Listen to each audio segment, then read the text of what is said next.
You make my high come down. Ooh, you make my high come down. Always tripping when you come around. Never have to cut you out like right now. You see, I don't have to drive me. You can say that for your mama. Maybe you should smoke some. Me try the marijuana. I was never you good. The vibe was straight. Showed you a couple of things and they finished change. I treated you right. Everything was a gift from a time to your bag and the color on your lip. Welcome to the Seahawks Man to Man podcast, powered by Blue Wire. Shout out to the company. My name is Michael-Shawn Dugar. You guys know where you can follow me. Whatever Elon Musk is calling that app these days, my at name has not changed. It's also bang right there under my finger for you guys watching on YouTube. Seahawks Man to Man is the name of our YouTube channel. That is Seahawks Man, the number 2 man. It's the same thing as our Instagram, as our TikTok. Make sure you guys go to all those platforms. To hit all the good buttons for us, like, comment, rate, review, follow, subscribe, leave a comment. I said that already. Do all that, all the good stuff. Really, really, really appreciate it. Helps the show grow. Even if you're someone who just listens via audio, that extra stuff takes 2 seconds and means the world. So thank you in advance. Chris, go ahead and talk to him. What is going on, everybody? It's your boy Christopher Kidd. You can follow me on Blue Sky and Twitter at CKIDD206, and that's CKid206. All right, the Seahawks follow. It's been a minute since we talked to you guys. Part of that. Most of that is just me because I've been taking some time off, and the Seahawks continued a long-standing tradition of waiting till Chris or myself or both of us are doing something to then do something, right? So I bring that up because let me bring up my calendar here. I took a week off. I was off the week of March 23rd. Chris, you know what happened on March 23rd? Oh, I'm guessing someone got money, as in JS and Jackson Smith and Jigba got a new deal. Correct. I was up working on something else till about 5 in the morning. I finally went to sleep. And I rolled over at 7:15 because I have children, and no matter how late you stay up, they will wake you up whenever they wake up. And I look up and I'm like, oh my goodness, I have all these Slack messages. Even though I'm off, I'm getting tagged on Slack because I'm like, oh, if I'm getting tagged while I'm off, something urgent must have happened. And oh, look at that. JSN got $168 million on my first day of my week of vacay. And not only did he get paid, he got paid at 6:30 in the morning. I think I saw is when Adam Schefter's tweet broke. And then shout out to my colleague, Diana Rossini. By the time I did wake up, Diana already had it confirmed. We had a little blurb up already. And we're just like, hey, Mike, can you contribute? And I was like, I don't want to be a jerk, but I want to be like, yo, I'm off this week. Leave me alone. But I think I typed something up on my phone and then rolled over and went back to sleep because it was already confirmed. But shout out to the Seahawks for just staying true to your tradition, making sure that either Chris or myself is occupied before you just do something of significance. That's great. I think that same day they matched the Jake Bobo offer from the Jags, because of course they did. And then something else happened that week as well. It was confirmation that they're playing on a Wednesday to start the season. Now that had leaked, I think, the week before, but it officially came out that week. So it was just Seahawks were like, oh, Mike, you're supposed to take this week off? Well, middle finger to you, buddy. Look at all this news we're about to drop, which Chris and I are very used to. It's been the case going all the way back to, what's the earliest case of this? Chris, them firing 2018? Bevel? Yeah, right? That'll be when they fired Bev. I don't know right? what. I have to look up the year, but it's happened so much. Yeah. Just, so Bev was the coach in 2017, and then he got fired in January of 2018. So yes, yeah. I think that's it. I think it's that shows you guys how far back it goes. I think we had either already recorded, or it was. What were the circumstances there? Do you remember? It was just very inconvenient. Whatever it was, as it always is. You're on to it. We've always been in situations where we're thinking everything, nothing's going to happen while Mike is out of town, I'm out of town, and news drops. It's par for the course in terms of doing a podcast on this team. No, I found it. Here's what happened. We had already recorded something, not sure what, but the news of it broke because I remember who broke it. That's how it made me so easy to find it just now. Curtis Crabtree broke this. I don't even remember how Curtis broke this, but he broke this, Chris, at 11:26 p.m. That yes, 11:26 p.m. on Twitter. Daryl Bevell fired as offensive coordinator of the Seattle Seahawks after 7 seasons, per sources. That tweet has 1.8 thousand retweets too. That's how I know he was first. And I just remember laying in bed like, dog, what? I gotta see what day of the week that was. I think it was like a Wednesday or something. Like we definitely had already recorded and was like, dog, just fired Bev in the middle of the night. Crazy. Curtis was probably at Dino's or something across the street having beers with Bev. And it's like, hey, what's going on, man? He's probably like, I just lost my job. Wait, what? I don't know if that's how that happened. Like, remind me at some point to ask Curtis how he broke that. He'll probably tell me now because it's so far removed. But anyway, it's a long-winded way of getting into that. We have not potted since they extended Jax, made him the highest paid receiver in NFL history, a 4-year, $168.6 million extension. So 4 years of new contract money. That is an average of $42.1 million per year, making him, again, the highest paid receiver in NFL history, which of course makes him currently the highest paid receiver in the NFL, passing Jamar Chase, who was about, I think, at 40 mil. So, Chris, we have to start with a little light round of applause there for good old Jackson Smith-Njigba for getting the bag. Congrats to you, sir. Congrats to your family, sir. Congrats to anyone who's going to benefit from that, whether people in your hometown. Well, we got an applause. There we go. Thank you. Yeah, congrats to everybody, his brother, his peoples, his trainer, whoever's gonna eat off that. That's cool. Because Chris, I think we joked for what minute now that should have been the simplest negotiation of the offseason, and they got that done faster than they usually do any extension. They've done some extension. They got this done in March. They said, let's not waste no time. Would you like to be the highest paid receiver in the NFL? You would? Okay, here you go. I got to salute them for getting that done that fast, making that very quick. No surprises there. What JSN did in the 2025 season, it was only a matter of time. It was kind of the joke that I kept making in terms, well, not even a joke, just in terms of bringing back Rashid Shaheed. They needed to do that after his first punt return. Hey, buddy, you want to be one of the top paid guys in the league? Go ahead and sign this deal, man. You have been everything we needed.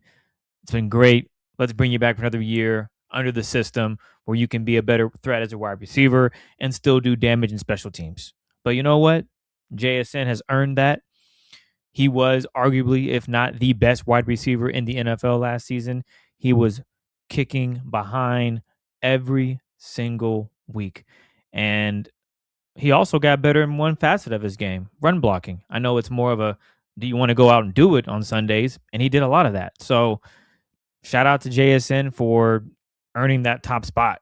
I'm sure he might have, I don't know what his goals were, but I remember before the season started, I forget what radio interview he was doing, but he was basically talking about some of his goals for this season. I forget who asked him the question, but they're like, hey, you want to share, some of those lofty goals? I believe that was Rich Eisen is where he was on. I think he was on with Eisen. Okay. So I remember, I'm pretty sure it was Rich Eisen just saying, hey, you want to share what those goals were? What you have? And he's like, maybe at a later date, but I got some lofty goals that I want to accomplish. And I think he might have accomplished those lofty goals. I'm unsure. I don't know if he's ever come back and said, oh, yeah, I want to be first team All Pro, win a Super Bowl, blah, blah, blah. I don't know what those goals were, but I would imagine that he accomplished all of that. And not to mention now he's the highest paid wide receiver in the league. Perhaps Puka Nacua, when he gets out of rehab, maybe he scratches the surface. Who knows? But in all seriousness, yeah, JSN, well-deserved contract. Seahawks got ahead of it because the price was only going to go up. So get ahead of it while you can. If you waited, you're gonna be paying them even more. But they got in it early, and JSN, as Seahawks fans are now see, he's the best, and he's getting paid like the best. Yeah, I think two things. One, I'm glad John Schneider mentioned that they feel like they're giving $168 million to Jackson Smith and Jigba the person, because that's important. Um, you bringing up Puka reminded me of this because when you're giving somebody that kind of money, I need to know that you're not going to bug out, right? I need to know that you're going to continue to be the person that, or grow into an even better person than you currently already are, right? And that's very, very, very important. It's not just how talented are you. And I've never had anyone say this to me explicitly, but the example that comes to mind is them trading away Frank. Now, maybe they would have traded Frank away if he was the leader of his local choir and was just like a model citizen, whatever. But I just get the inkling that they were just like, you know what? At this point in Frank's life, we are not going to give him $100 million. And they traded him to the Chiefs. The Chiefs get him $100 million. Great for Frank. Great for the Chiefs. They won multiple Super Bowls, and Frank got his back. But like it's situations like that where you're just like, we're good on that. And the type of player, it's a sliding scale, right? So you can be a dickhead and would take you in the 7th round because that don't really matter that much. Would we like you to be a nice dude? Well, cool. But if you're not, take you in the 7th round, don't matter as much. Give you $100 million, take you in the 1st round, whatever it is. Then the where you got to fall on the good guy scale is far more important. And when I talk about the good guy scale, that also means work ethic. That also means being an example for your teammates. That also means being selfless. I think the quote of his career from Jax was this year when he was like, "I play better when I'm playing for others." And that's genuine. You can just kind of tell. That's how Jax gets down. Those are the guys you give the bread to. No matter how good they are, you just find a way to keep those guys. Whether it's someone like Jake Bobo, who we just said they matched his deal, because Jake's one of those guys, right? There's sliding scales to what you pay all those guys, obviously, but that is how you build a good organization. You got to have some jerks on your team. You just do. Every team needs a couple assholes for sure on both sides of the ball, but usually you load up your defensive line with them. If I had to give a preference, maybe you put some sleazeballs on the O-line as well. Like trenches for sure. And maybe like one DB who's not wired right all the way. But otherwise, you want to fill the rest of it with the guys we're talking about, guys like Jax, the selfless guys who are going to work hard as hell, play hard for their teammates, and Jax has kind of been that guy his whole career too. You can go all the way back to high school interviews. That's the great thing about covering some of these guys now in today's age. I can go back and like find a high school interview that's like clear as day on YouTube, and it's great. Whereas I was doing a feature on Gino, it was like some grainy high school footage. I was like, dude, how old is this guy? Like, dude, when were you in high school? Whereas with Jax, it's like so clear anyway. But he's always been the guy who's like, this is a team sport. Like even if I'm great as hell, I need my teammates to win. I think he had another quote this year that I liked. Maybe it was last year. He was like, I sit on the bench half the game. So clearly I'm not everything. If I'm on the bench half the time, I need teammates. So that's one. It's good that John talked about that. And really only cares about talking about that, it seems. John Schneider, that is, because that when I'm paying a guy, not me, but when you're going to pay a guy, that matters. And the Puka thing, I do think, Puka's in the news for all the wrong reasons for the most part. Last like month or couple months or so. Although it just came out today, me and Chris are recording that he's in rehab, which actually is probably the best headline I've seen from him. Like, oh, Puka's getting help? That's great. I saw you sleep in the back of a party bus in the middle of the season. And that's a guy that needs some help to me. I've been the guy asleep at the party, like not while, in the NFL, trying to make the playoffs, but like, yeah, you should get some help. So when I saw that, I was like, this is the best headline he's been a part of in like 2 months. But I don't think, Chris, you've probably seen this too. Seahawks fans just like piling on the Rams, like, oh, look at the good guy we paid. Look at the good guy. You look at the jerk you got to pay. Where it's like, I don't think the JSN comparisons to Puka are worth any time, really. It's like if Puka was the LA version of Jackson, paying Jackson would still be a good thing. Like it's not a better thing because Puka's always in the news for doing wild stuff or biting people or whatever. Like independent of anybody else in the league, Jax is just a good person to invest in. Puka just completely independent, because clearly Puka being this wild boy, it does not stop him from giving every team in the league work. Drugs or no drugs, he's giving everybody work, including the Seahawks. That's scary. So imagine when he's sobered up and he's locked in. Jesus. Yeah, don't want to see him come is a problem. Yeah. Oh yeah. Yeah. That could be a joke come back on the Seahawks fans there. But yeah, I think there's no point of comparing the two. Oh, except for the fact that, like you said, Chris, if they had waited until the Rams paid Puka or the Cowboys paid George Pickens, then yes, the price to keep Jax would have gone up. The last thing on this is me and my homie, we have a running joke. Like whenever somebody gets paid, he hits the group chat and he's like, Mike, is such and such worth whatever they just got paid? And usually I say no.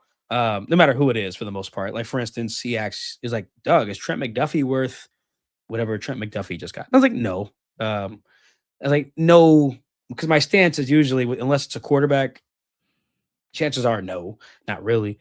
It's just hard to be for that salary and what it accounts for the salary cap, typically, to have that much of an impact on your team. Because like I was just pointing out with Jackson, how he says, I sit on the bench half the time. So, and if you're someone who doesn't touch the ball, it's even harder. But he asked me that, of course, with Jax. He was like, Mike, is JSN worth $42 million a year? I was like, well, no. No receiver is probably. But I think that was a good reminder that the average per year is actually the bad way to look at how much a team is investing in a player, right? And it's usually the devil's in the details. And we have the benefit of having the details in the contract via over the cap. And because Jax was already on the contract for 2 years, right? So 2026, they picked up his 5th-year option. So he was under contract for 2027 as well. So no matter what, 2 more years of Jax for the most part, too. They added 4 years to that and added a void year. So he's under contract technically till 2032, I think. And his cap hit this year is only $10.3 million. That's 3.3% of the salary cap. That's nothing.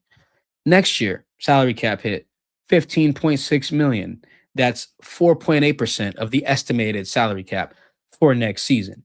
And even in 2028, Jax has no guaranteed money in his deal left after, and by the way, $32.9 million. So we've doubled it, but that's still only 9.4% of the salary cap. And again, there's no guaranteed money in his deal after this in 2028. I think it triggers like later on, like at 5th day after the league year, whatever, some of his base salary starts guaranteeing. My point is that you're talking about salary cap hits in the single digits for multiple seasons, at least the next 3, when Jax will be 24, 25, and 26. And then he's got some pretty big base salaries that I'm looking at. But it's a deal you can get out of after a while, like most deals are. But so yeah, I'm just bringing that up to say, are the Seahawks paying Jax $42 million a year? Of course not. On paper, that's what the new money averages out to. But then you break it down, it's like, oh, this is actually pretty sound. To put this in perspective, Jax's cap hits in each of the next 2 seasons are still lower than Cooper Kupp's cap hit this year.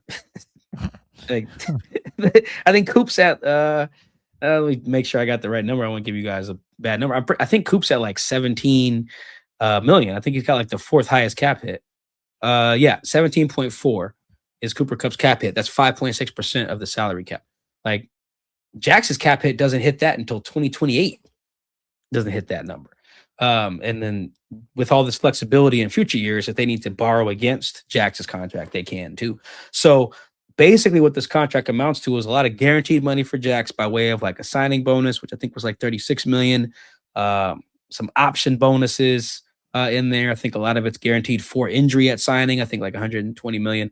Like I think he makes out very, very, very good in this deal, of course. But in terms of what he's being invested, in terms of the percentage of the pie, actually a great deal for the Seahawks too. So very one of those rare, made you the richest at your position, but it's still a bargain type of situation. So You got the round of applause machine handy again because we should do one for the two sides, just getting that done and making it a deal that benefits both of them. Because that's hard to do in these. You got to really believe in the person. There you go. Got the you got. Thank you for that. One last comparison for you, Chris, before we move on. So I'm looking at Boye's salary cap hits, for instance, with the Bengals for the next 2 years. Boye's salary cap number this year is 17 million. Next year, it's 21.3 million. Good for Boye. That's great that he got this bag, but you see the difference on the percentage that he's eating up on the Bengals, a team that doesn't even know him that well, versus what the Seahawks were able to do by stretching out Jackson's deal. So yes, we're on multiple rounds of applause, very warranted there. The Seahawks and Jackson Smith and Jigba. And the last thing, Chris, hopefully Spoon is next. Yeah, get that boy Spoon his bag. Well, yeah, they do. But one thing Mike is booing. Oh, wow. Round of applause and boo. Same show. We're locked in. Seahawks are going on Hard Knocks. Now, I disagree. I actually enjoy Hard Knocks. It's a little watered down than what it used to be. It's not what it used to be. Like, I can tell. You go back and watch 2000, the Jets, Rex Ryan and those boys, like, I was ready to play football. Nowadays, it's like, it's cool, but it's not what it used to be. But I think the Seahawks have an environment where maybe they can get that out. Maybe they can get fans excited, or people that maybe don't know much about the Seattle Seahawks. Maybe they can get them hyped because, yeah, I think it's a big win for fans that are casual and super fans. You're going to get all access look at this team for roster spots. Everyone's favorite, Anthony Bradford. I can't wait until he's, whooping somebody's ass in practice, and maybe they pan to him for 3 minutes and he just talks about, oh yeah, I see all the hate on social media, or I hear about all the comments. Mind you, during the offseason, he got a little bonus because he was a top 25 player. How about that? So as bad as everybody says he is, the tape doesn't lie. And the coaching staff, they understand. What bonus? Wait, hold on. What bonus he get? Let me pull it up. Anthony Bradford. Oh, you're talking about the playtime thing. Playtime. Yes. Thank you. Yeah. Oh, okay. Yeah. That's what I want to say. That's based on how often you play, I guess. Oh, so I got it wrong. Okay. Yeah. He was in the top 25 in terms of what how much he received from his playtime per bonus. So it's a bonus that you get. I think it's for players drafted in rounds 2 through 7, where it's basically like, hey, your deal is such a bargain that here's a bonus based on how often you're on the field. Like you're playing so much and you're making so little that here's an extra such and such. I think a bunch of players end up getting it, but he was in the top 25 earners. I think he got like 7 figures. He got a $1 million performance base pay bonus for the 2025 season as a as you explained. They should change the name of that though, because yes, you're right. It's called performance based, but it's you read into totally it. Totally misleading. Yes. You just got to read the fine print. You see a headline. Oh yeah, Anthony Bradford whooping ass. Okay, well read everything. Lesson learned there. Reek used to get that bonus pretty much every year. Trey Flowers, all these guys are day 3. It was, if you're like a late day 2 or a day 3 pick and you play a lot, like if you're a starting lineman, think of how often you're on the field. And if let's say you're a starting lineman drafted in the 6th round, it's like, oh my goodness, like Olu probably got it last year as the starting center, for instance, or when he took over for my man who retired. So that there's a methodology into it. It's all in the CBA, but yeah, he did get a bonus. But to your larger point, he would be fun to be focused on Hard Knocks for sure. Yes, he would be fun to be focused on as well as Spoon. I don't know if JSN has that cachet that everyone's looking for. I think he just goes and plays football. He don't even care that Diamador Lenore is just talking all off season. JSN is paying him zero mind. This dude is posting on Instagram. Lenore, that is, he's posting on Twitter. He's bumping his doing gum. that now? Oh my gosh, he's just having a ball, and JSN just does not care. It's actually hilarious. This offseason, he's still tweeting him? Yeah, he's tagging Let me him go to like, his oh, Twitter. Go ahead. He's like, he's the highest paid dude, but against me, he didn't do A, B, and C. It's like, damn. It reminds us of our friend Taryn, you know? I don't need to go into an explanation, but sometimes being on the football field with this guy, things just be happening. You're just like, bro, I'm good. Like, you guys are losing. I don't care if I'm not getting the football. But anywho, I think building national attention, how many times, Mike, do we get questions about, oh, the national media doesn't see this about the team. The national media, well, this is going to give some attention to this Seahawks team that maybe the East Coast media just doesn't see enough. And you're going to get a look at Mike McDonald and the coaching staff. And I think a lot of fans might be able to connect more with some of the players, including the rookies that are coming up. So I think it's, perfect timing, a new era of things, a team that just won a Super Bowl, and then next year jumping way ahead, the Patriots are going to be in it. So I'm okay with it. It should be fun. It should be cool. Maybe I get a chance to be on HBO. Who knows? I might get lucky. I know Mike will definitely make a few appearances. So Mike, make sure you get that fresh cut, man. Pressure's on. Oh wow, yeah, I'm catching up on some of the Lenore stuff here. Good for him. No, good for I will say this though. I haven't seen it. If I missed something, this is just a real quick scan. But I did see that he apparently reposting someone who posted the stats of him versus Jax during the season. To his credit, those are real. Like, Jax did a lot of damage against the Niners, and the Seahawks whipped the Niners' ass in the final game they played. The second one was much closer than the third, and the Niners actually won the first one. But that damage was not done against Diamador Lenore, who did play. The tape says that too. What is misleading, not misleading, but if the only thing I would include in the stats is that he was called for defensive pass interference in the end zone on Jax. So, like, yeah, you didn't give up a touchdown. Was like, yeah, because you were grabbing him, But I don't even think the Seahawks scored on that drive either, which is fat. I think they've turned it over on fourth down on that drive on the game. That was the Week 18 game, I want to say. So to his credit, that's true. Like, if I was a corner and someone just got paid and he caught one ball on me in 3 games. Now, I don't know how many. That's also what I would say if I was going to tweet out those stats is how many targets did he have against him. It doesn't sound like it was many, which may be a credit to Lenore. Maybe I don't know. I don't know if that has to do with the scheme. Off the top of my head, I don't know. Maybe at some point we make a cut up for TikTok. Maybe remind me to do that, or one of us can do that. Let that TikTok cut our little YouTube short cut up of JSN's targets and or routes versus Lenore. But yeah, kudos to him. I didn't know he was still on that. Good for that guy. He's been targeting because at that point, I don't know. I can't see what else he said, but in that regard, he's not wrong. Like he objectively played. He played well in all 3 games, to be honest. But particularly played well against Jax. It just shows you that it's to Jax. We were talking about Jax earlier. It's a team sport. It's a team sport.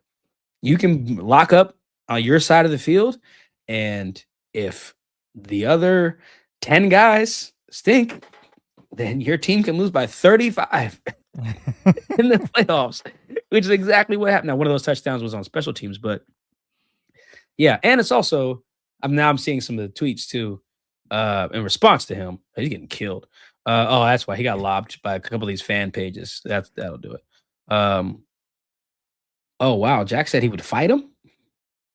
Oh wow, didn't see that. Yeah, at the UFC thing. Well, apparently someone asked Jax at UFC like if he would fight anybody. He was like a couple of guys on the Niners and Niners and Rams that he would probably go at. And it looks like Lenore was like, yeah, we can rumble. Which, sure, whatever, fine with that too. I'm sure that when Jack said that, he had him in mind. I mean, he headbutted him the last time they played. I'm thinking of who I'm gonna fight. Definitely the guy that headbutted me, for sure. Like we can get it on in that case. Yeah, this is some good. We gotta get Lenore on the pod.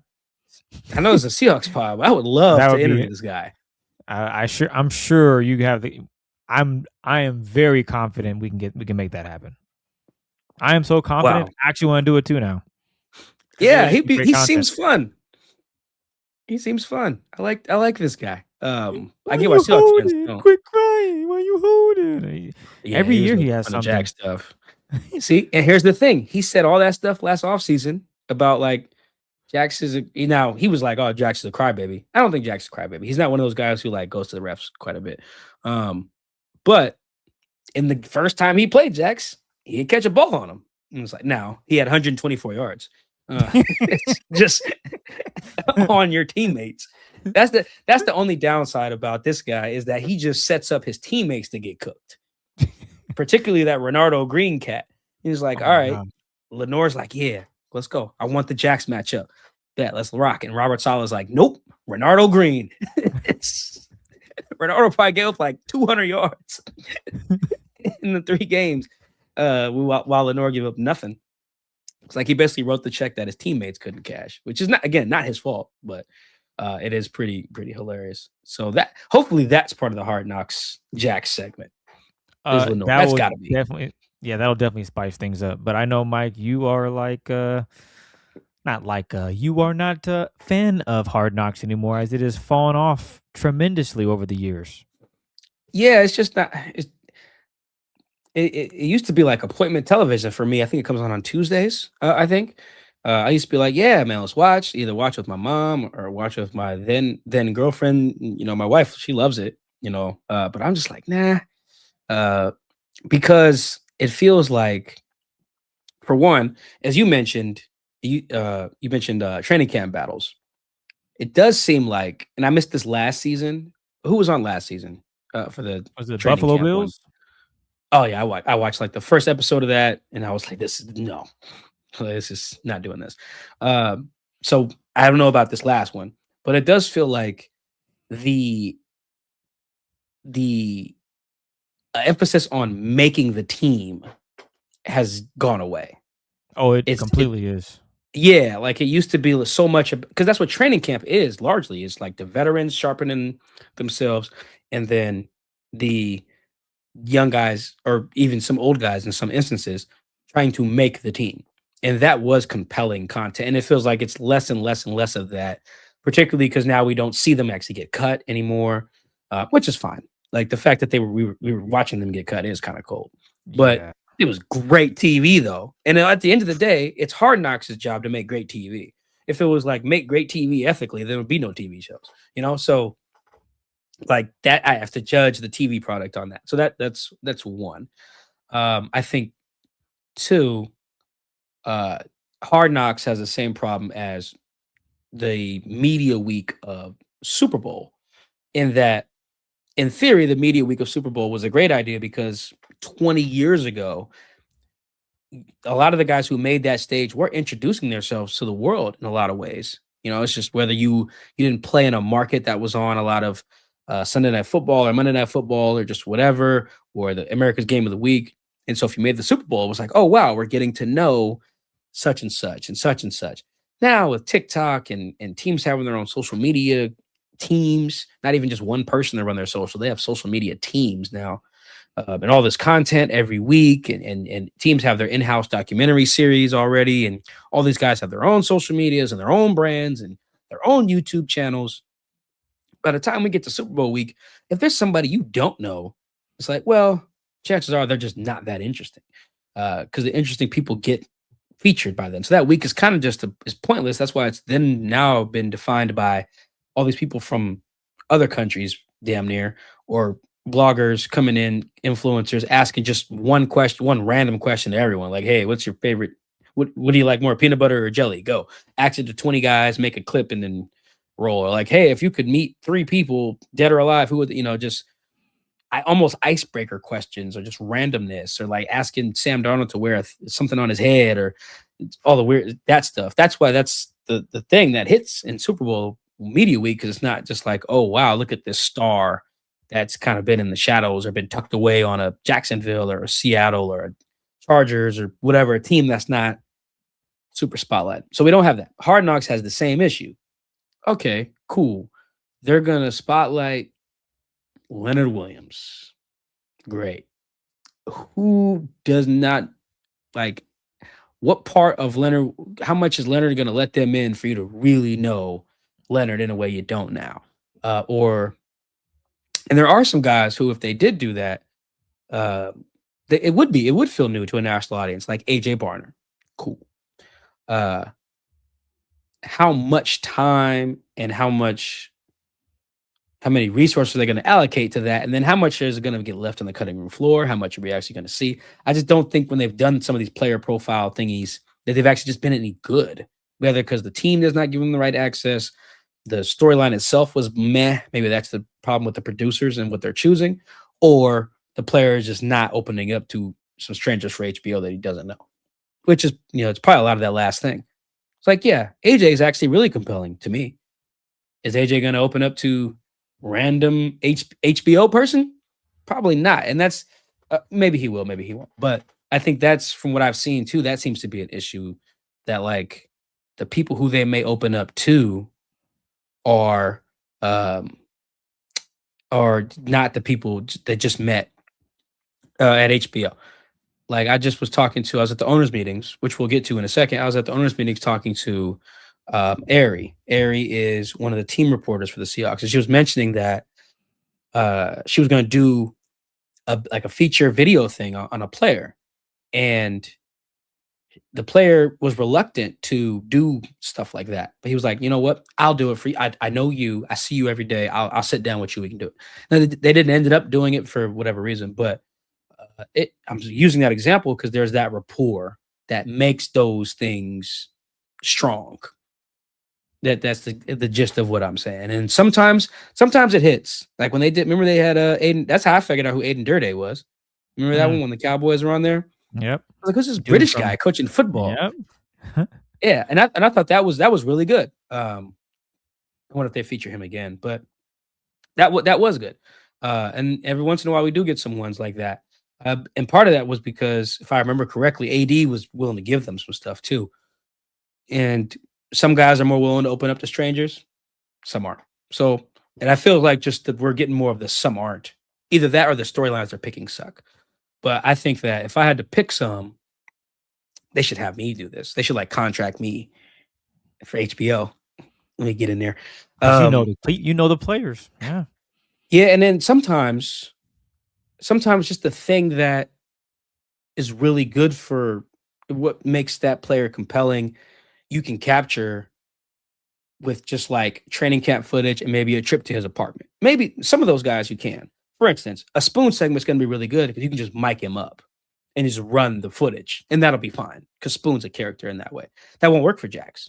You mic up Jax, the audio is going to suck, right? Like you probably need to like dive in a little bit more, go a little deeper with Jax and interview other people around him. Lenore. Yeah, exactly. They're probably he's going to give him nothing. It's just nothing. Like that, he'd be a bad one for that. But someone like Ernest is probably going to he's probably going to go viral during this if they do it right. Because not to just like trauma porn the whole thing, but there is some like, I think Ernest's wife is pregnant. His son's birthday is around the time that they'll be filming Hard Knocks. His father passed away on July 29th, which is around the time they'll be filming Hard Knocks. Ernest is just a heart on his sleeve type of dude anyway. I think he's going to help design the rings that they're going to get for winning the Super Bowl. Like that's going to be great content. That'll probably be just a good one no matter what. But that's probably the only other one. Like Sam's segment will probably suck. Who else? Who else think they'll probably dive into? That'd be good. I know he's a veteran, but if they can find some time for Jay Reed, I think that'd be really good. That would be. That's another one that requires a lot more diving than just watching him or interviewing him. That one requires like they should like do a long sit down with Mo Kelly, like their VP of Player Affairs, and really get the anecdotes and old footage that they can show. Because Jay Reed's growth from this will be year 11 they're going into. Like there's a real story arc there. Jay Reed came. Remember I talking about knuckleheads on the D line? That was Jay Reed. They drafted one. because at 20, whatever he was when he got drafted, no kids, blah, blah, blah, like he was exactly the type of guy I'm talking about making an exception for because you need a couple of those guys. But now he's like 30 something. He's got like 4 kids. Now he's the adult in the room. It took time to get there. If they're able to accurately chronicle that, something like that, I think that'll be really cool. Get some cameos from like Mike and Cliff or something. So there's ways they can do it. I just haven't seen it done well lately. There's a few one-offs. I thought the Raiders one when AB showed up in the hot air balloon and stuff was good. Burned his feet. Yeah, with the burned that was nuts, bro. We should have known right then he was off. He showed up to work in a hot air balloon with frozen feet. There wasn't something wrong with his helmet. Didn't he like want to use an old helmet? Yeah, he didn't want to use the helmet that they had, so he made a big fuss and had the NFL give him a brand new helmet that was for his liking. It was like, well, you're the best receiver in the NFL, so sure, whatever it takes to get you on the field. Yeah, that was great. That was great. I thought some of the Jets stuff called his owner on there recently. Did it? Oh, that's right. Yeah, no, AB was fantastic. See, you need an AB. I think they had Aaron Rodgers on there. I thought some of the Aaron stuff was interesting. I don't remember the Bears one being very good. I don't think. Was the Bears one good? Yeah, their general manager, he was kind of the guy.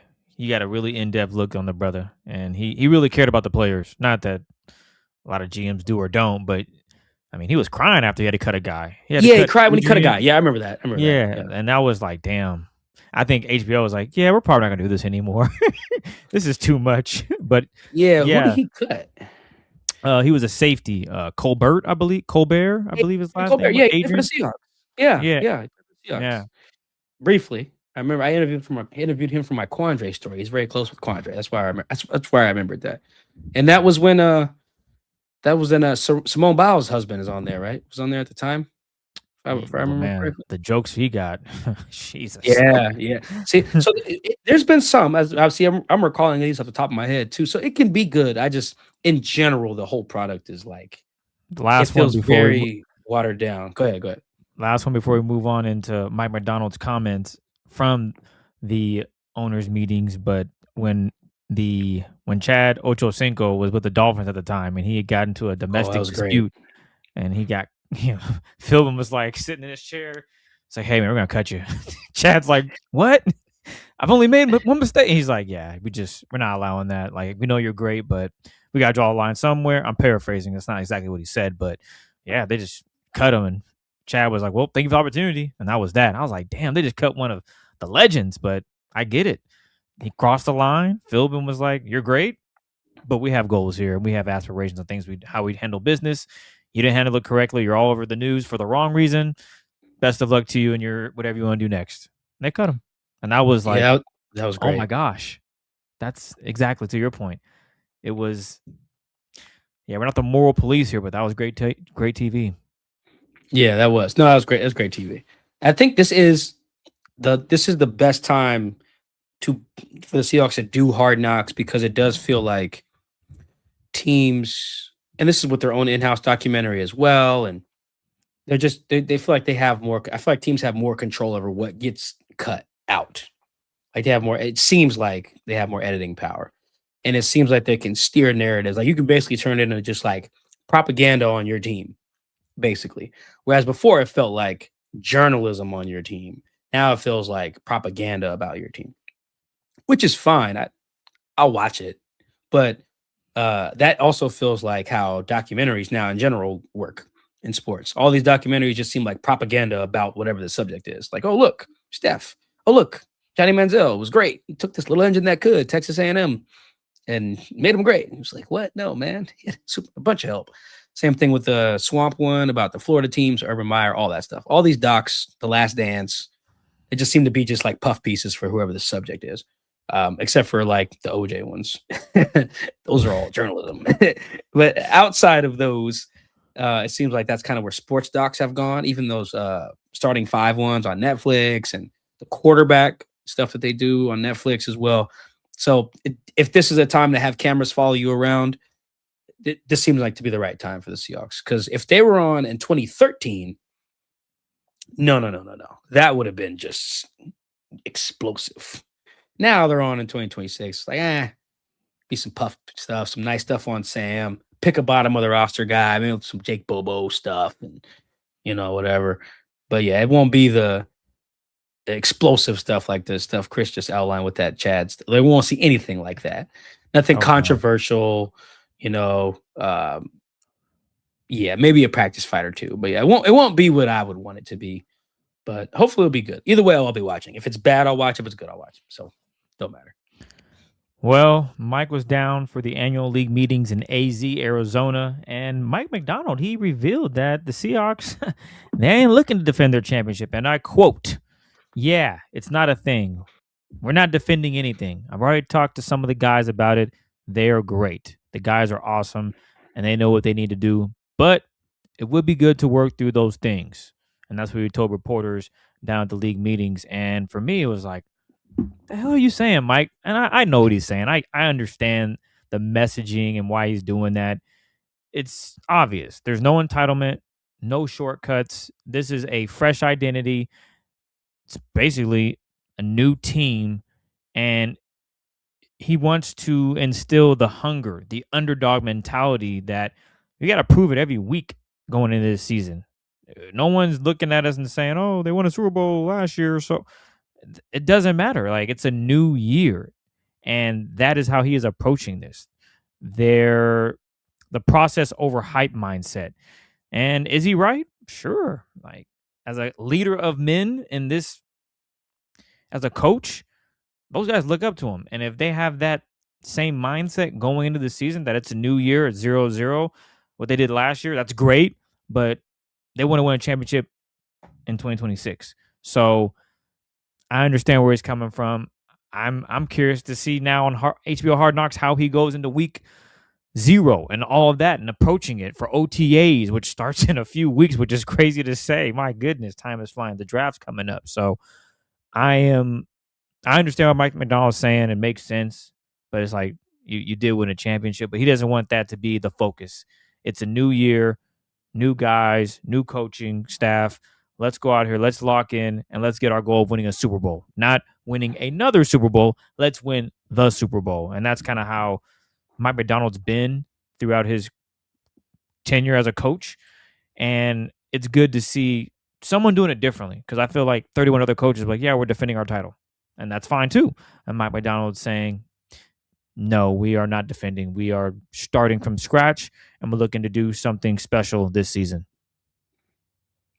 Yeah, I get it. I wouldn't have done it that way. If I was him, I think he's overthinking this massively. It's like when you say we're gonna run it back, right? Because that was the question that invoked this answer. The purpose of saying we're gonna run it back is not we're gonna do everything exactly the same. All right, movie reference time. I don't know if you guys have seen Chris, you've seen the 2021 Jump Street, 22 Jump Street. Okay. Yep. So in the 22 Jump Street, which is the second one, they keep having this running joke where they're like, this is exactly like last time. We're gonna infiltrate the dealers, find the supplier. And they keep saying, like, throughout the movie, they're like, yeah, oh wow, this is just like last time. And they keep like breaking the fourth wall and referencing their own movie in the movie. Right. Which is it was funny. And it feels like that's what Mike Macdonald's trying to avoid by being, we're not running anything back. It's like, well, no, when you say that, you're not just like, oh, let's do all the same stuff again. No, we're striving towards the same result we got last year, which is to win the championship, which, like you said, is the goal every year. Whether you're saying let's win or another, it's still the ending word is still championship. I just think he's big braining it, which it ultimately doesn't matter. And I also think, though, that when you do say, I think the value in saying run it back or that we're trying to repeat or whatever, I think it helps you kind of reinforce that the standard here is championship habits, right? That's probably how I would like market it if I was the coach. Maybe this is why I'm not, but you can say, all right, yeah, we've established a championship standard here, championship habits. What does that look like? And it's not just like And there's different ways to go about that. You can still emphasize connection and a work ethic and togetherness and selflessness and like how you tackle, how you practice, how you go in the meeting room, how you eat, how you take care of your body, how you do joint practice, how you do road trips. All that stuff can be just, hey, we have championship habits around here because that's the goal for every team. It's no whether you want it or not. So I thought it was definitely interesting when he said it. And I was like, huh, that's weird. Like, and I was sitting right next to him too. So I'm like, I'm trying not to like make faces because you guys can't see when they say wild stuff in the press conferences. Usually, I'm making all kind of faces. I'm like, dude, what are you talking about? Or like, oh, that was funny, or like, oh, this is boring, or that answer sucked. Usually, the last one is like, never mind. I won't name an individual player, but anyway, usually I'm like, you can tell when I think a question or an answer is whatever. This time, I had to remember like I think Brian had his camera like right on me, so I'm like, okay. Focus up. But yeah, I just think he's big braining it, overthinking it. I think someone should jokingly just show up with a shirt that says "Run it back." I would get a kick out of that. Mike, you should end up getting a shirt and wear it. Oh, that says that's funny. I'm actually wearing. Let me show you. I'm wearing a shirt that says "Ain't hard to find." It's a custom when I was Dion for Halloween.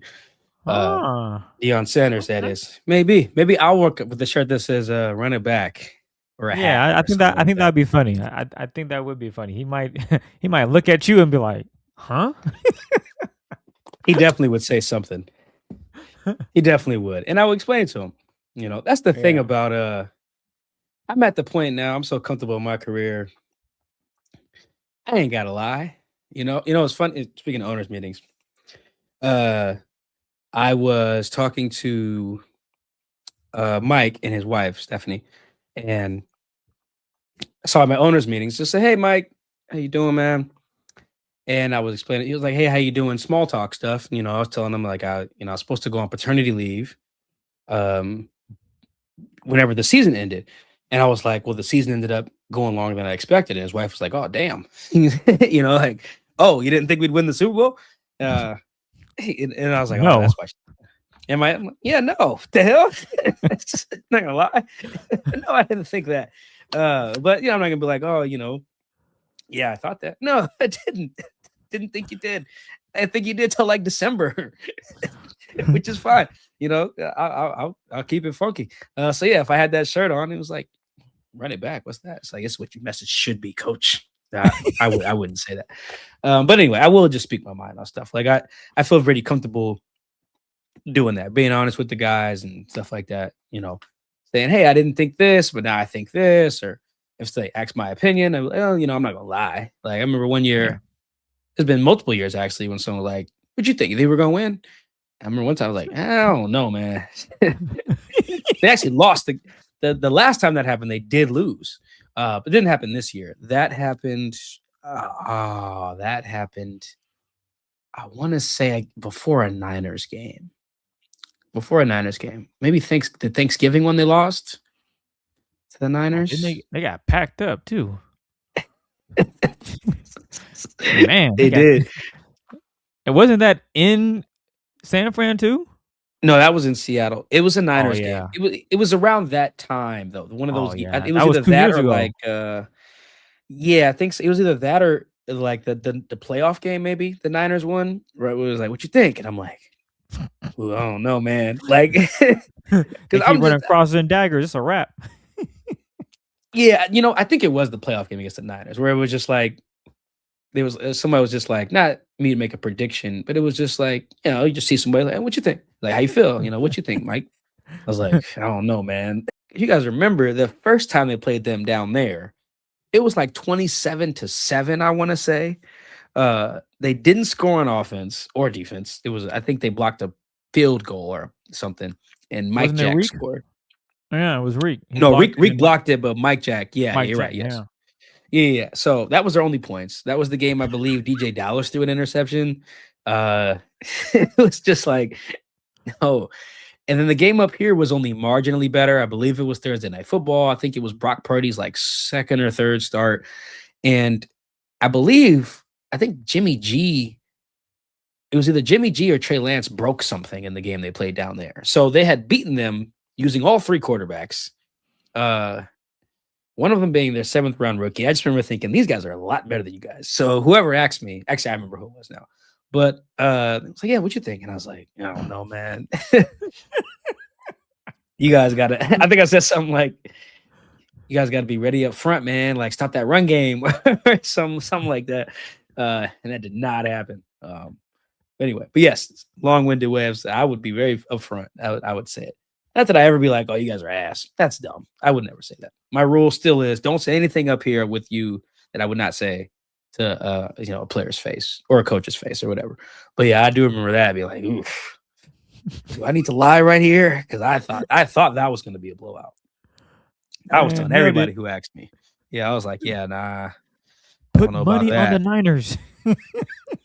Yeah, it didn't go that far, but I remember I'm in a fantasy football league where we do like a pool where we all draft players and we accumulate points based on how our guys score. And then, it's just like total points after the Super Bowl is the winner. I drafted like 4 Niners. I won the pool handedly because nobody wanted to touch any Niners. They're all Seahawks fans. I drafted Brock. I drafted Kittle. I went crazy. Anyway, what's our next thing? Oh, well, while you're at the meetings, you actually talked to John Schneider, and one nugget that you got was in terms of re-signing guys. Now, everybody knows what happened in terms of who the Seahawks did not re-sign. MVP, running back, K9, he wasn't brought back. He's now with the Chiefs. Tariq Woolen, he signed with the Eagles. Boye Mafe, as Mike predicted, he's with the Bengals. Kobe Bryant, he's with the Bears. And Derek Young, he's with the Raiders.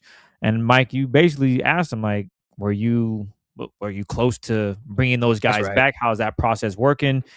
And he shed some light on that. And Mike, you're kind of like, interesting. So go ahead and share the answer he gave you and how that does and does not correlate with what you've seen around the league, and even the deal that Jake Bobo actually just got because another team was interested in him. Yeah, so I was like, yo, was you close? And he was like, well, that's not really how it works. How it works is, you go to the combine, you sit with their agents, and you kind of figure out whether you're going to be within, the range that they're thinking or what they're expecting their client to get.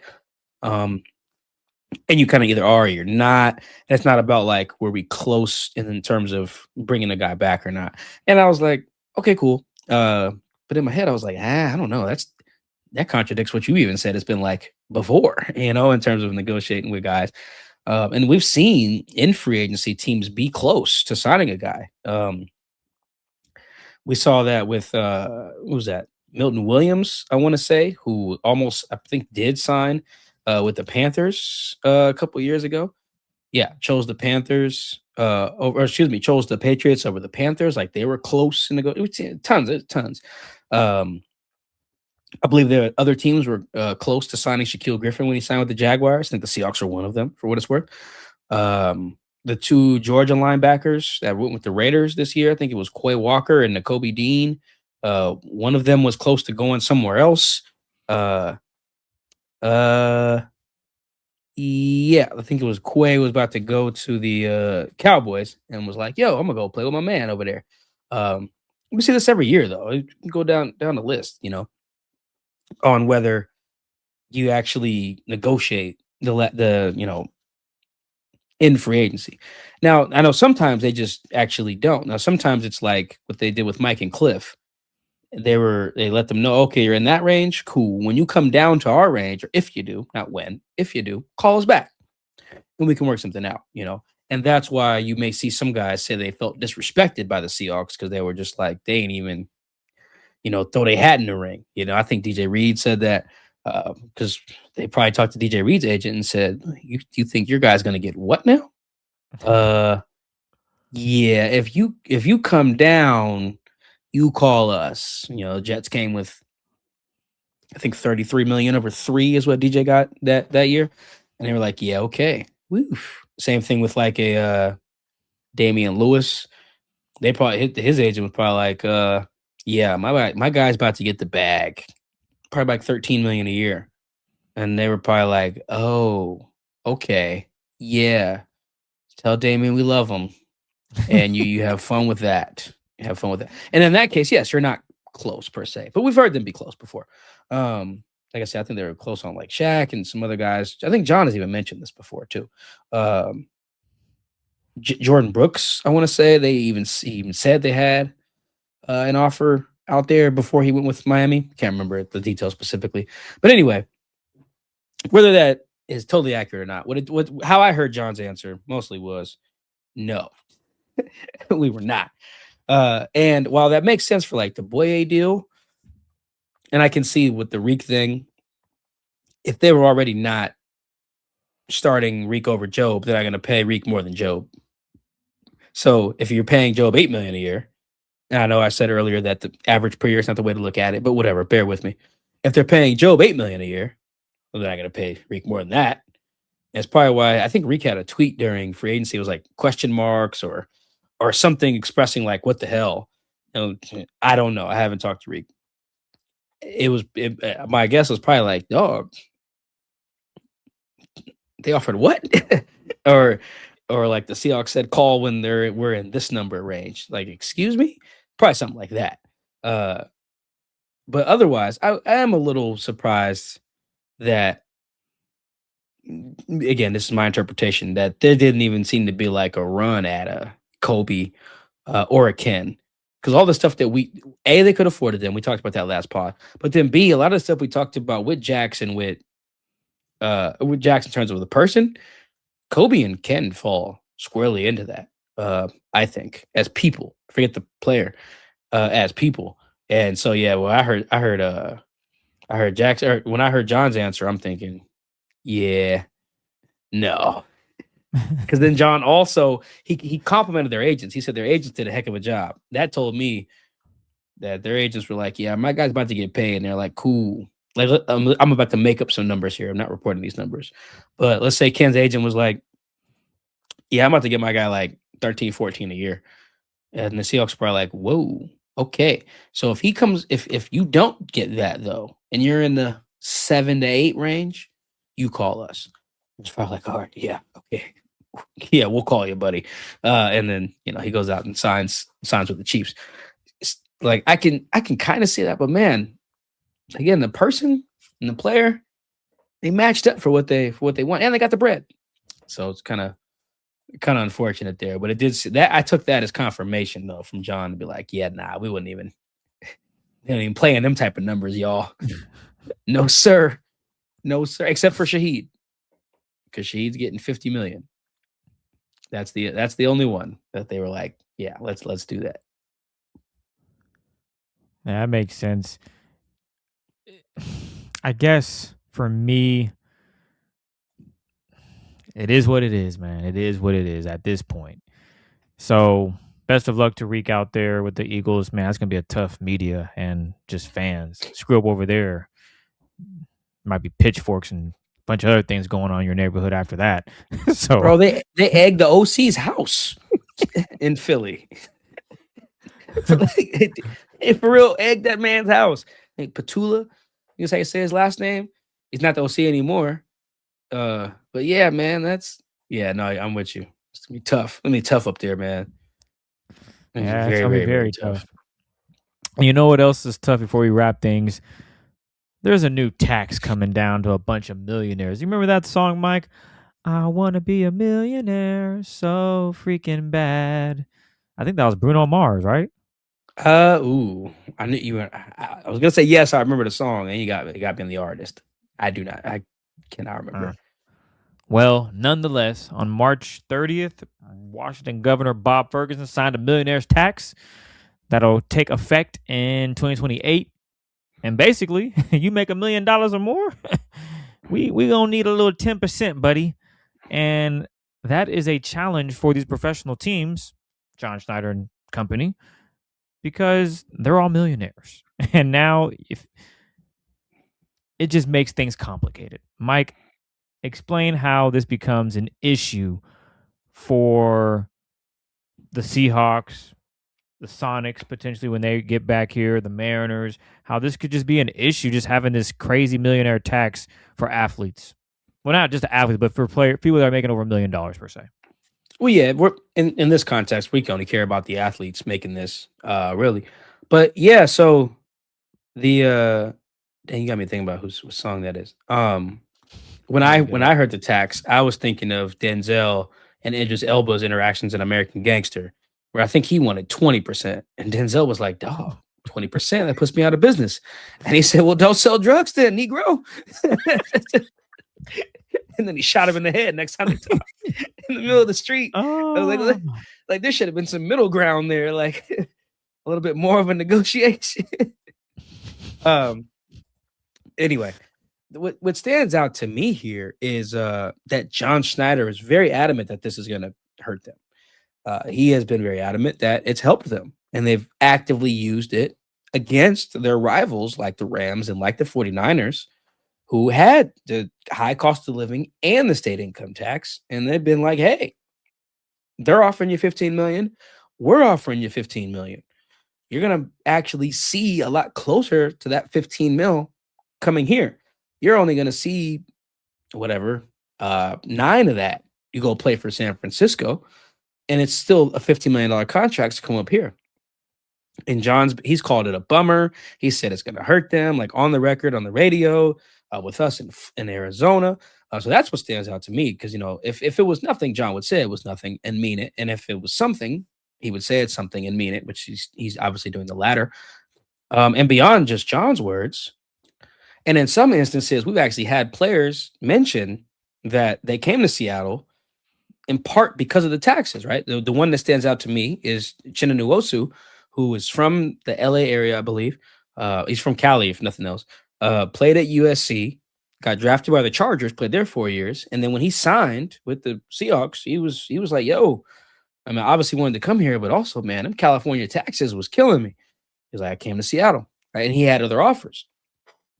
That was 2022. Obviously, Channel likes it here. And at the time, that was their biggest free agent signing, like external money or money going to an external free agent signee.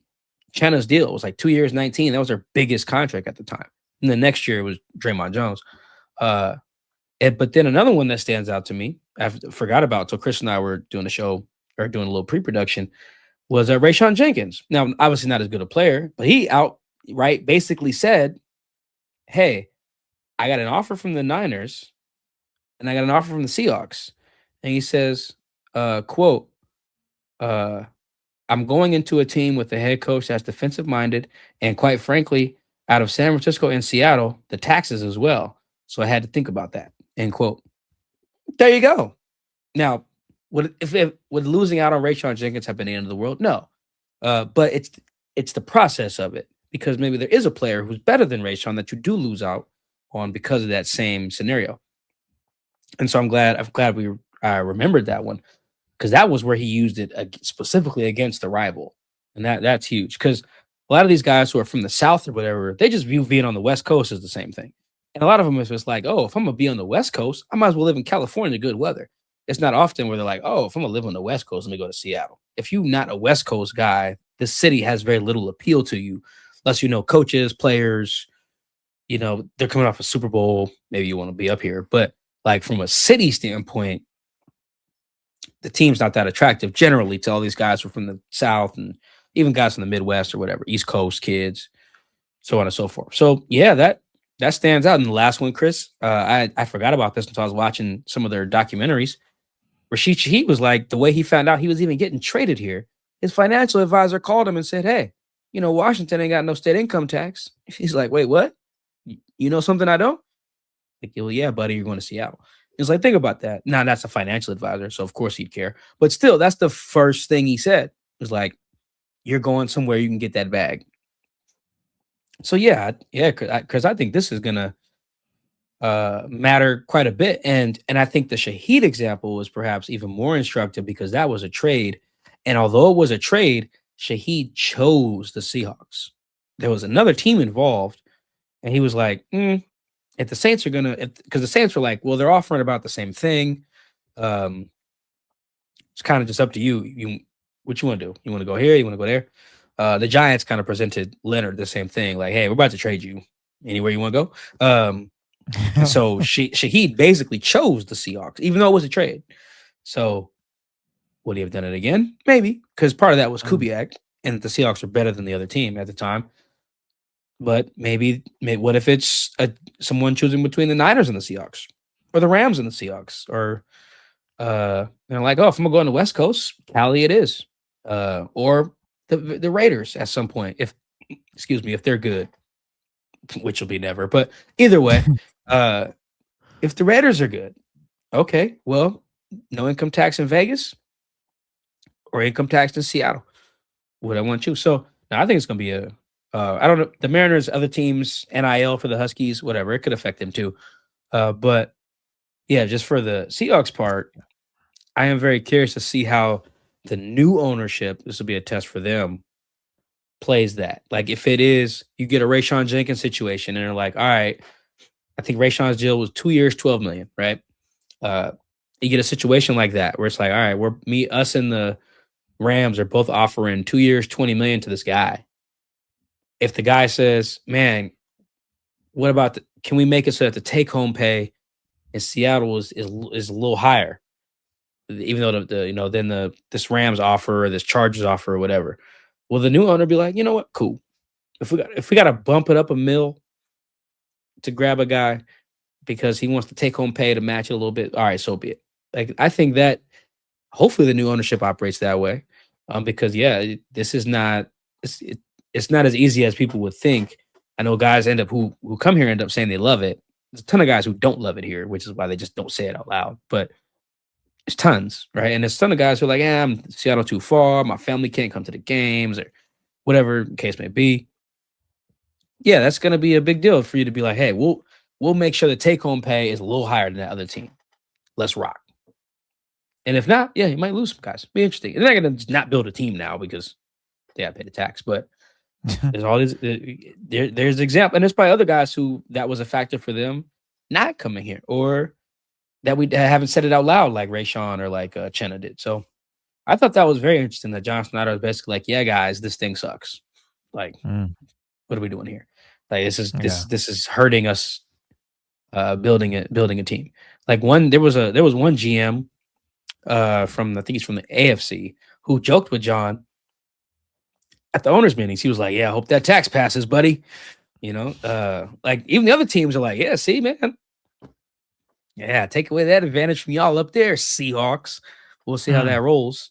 They should be fine, but we don't know who's going to own the team. Yeah, that new owner cares. That new owner a cheapskate? Hopefully not. If you're paying $9 billion for the team, hopefully you're not cheap ass. But yeah, the fact that John's so adamant, like this stinks. That tells me like it may even be a bigger deal than some of the examples that we just gave. Those are just the ones we know about. Think of all the ones that that are behind the scenes where guys haven't said anything yet. Well, Mike, well said. Speaking of big deals, man, it is creeping up on us so quickly. But the NFL draft 2026, April 23rd through Saturday the 25th. We are about 3.5 weeks out from it. So we'll be getting going with that draft content. We'll figure some stuff out, have some guests that you might have seen, or maybe some new guests that you haven't, and we'll preview, maybe mock some stuff up, see who the Seahawks are going to take. We all know they ain't going to have 4 picks. John Schneider is going to find himself with at least 6 to 7 picks, I'd imagine, at the least. So we want to thank you guys for joining us for a new episode of Seahawks Man to Man. We appreciate all the love and support. I'm still getting DMs about books. So, Mike, I'm sure you are re-upping or handling business some way to make sure you're getting this book out there. What you got, Mike? I got one. This is the last hardcover I have, actually. This is sacred. Yeah. No, so I'm almost I'm pretty much out of hardcovers. But paperbacks, if you want paperbacks, signed paperbacks, DM me. There's a link that you can just go to the link on Amazon, and there's a gift registry on there. You can ship it straight to me. I will sign it, ship it back to you. Do that as fast as I can. Just screenshot me your receipt, hit my DM, hit the DM on our Seahawks Man to Man account, TikTok, whatever. Hit me up. That's the best way to get a book, because then, like I said, it ships straight to me, sign it, send it right back. Especially if you can do this as well if you're international. I'll ship it to you. Just hit me up. We can make it happen. Appreciate all the love and support. The hardcovers are gone because y'all showed love. So Thank you so much. Let's sell out the paperbacks too. Let me go ahead and make back that advance. That'd be great. But yeah, appreciate the level of support on the books. Thank you for reminding me on that, Chris. Because yeah, out of hardcovers, except for that last one there. But don't sell that one, man. Just keep it for yourself at this point. Nah, I might have to sell it. I think Barnes and Noble might have more in the warehouse, but they're all out of the stores themselves. We'll see. I'll check on that. But anyway, yes, keep buying my book. I appreciate it. And I'm still getting signed copies out to people, even when I'm on break, on PTO, on paternity leave, which I'm going to be next month. So yeah, appreciate all the love. Well, on that note, we will catch you guys later. Enjoy the rest of the week and have a safe weekend. We'll talk to you guys later.